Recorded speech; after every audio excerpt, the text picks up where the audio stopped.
Morning, Shireen. The currency, we've talked about how volatile it has been, and it's naturally a volatile currency. It's one that people can get easily into and out of. And in the last month or two, it's been going from sort of 810 to 860. But in the last week, very stable, around about 814, 815 to 819. A very narrow band, actually, for the rand. Yes, indeed, David. Over the past 2 or 3 days, we have seen the rand trade within that very narrow trading range of about 811 to about 821, and we really see that the rand is going to continue along this sort of pattern over the next few days. We do expect the rand to take its cue from global international developments, but then of course there is a local data that's coming out today, in which, if it does come in a little bit worse than expected, we could see some pressure coming through for the local unit. But we do believe that we could see a trading range of about 811 to 821 again today. Well, the context for this week, with the latest set of data coming out, mining data and manufacturing data, your expectations of that, and in the context of currency movements?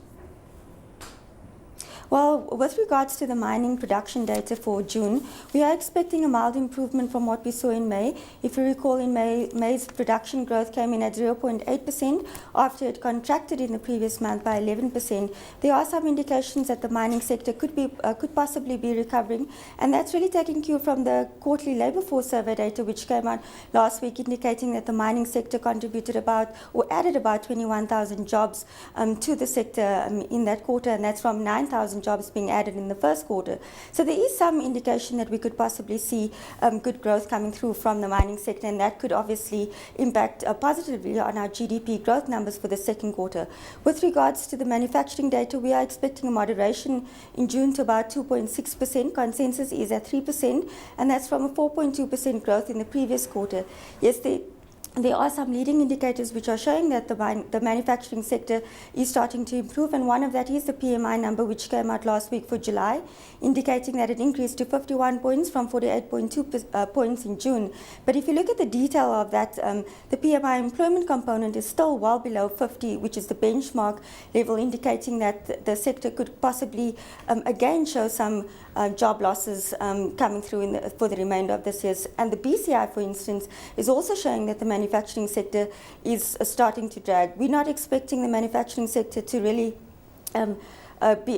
show robust growth in the second half of this year, but for the moment the second quarter is expected to show some positive growth. Interesting what you're saying about the mining data possibly being encouraging, because certainly on the exchange in the last couple of days the resources have made a comeback, having been the one sector on the exchange that is negative on the year. Just looking, if you like, going backwards to the way we normally do it, from South Africa to the global context, Italy, their economy shrunk by 0.7% in the second quarter. The British economy, the Bank of England expects zero growth. How is that going to affect us? Well, the global growth prospects don't look very rosy at this point. As you mentioned, Italy's GDP numbers came in at negative 0.7, and that's from negative 0.8, and adds again to uncertainty that economy is not able to really bring down its debt and to avoid being another victim to its the Eurozone fiscal crisis.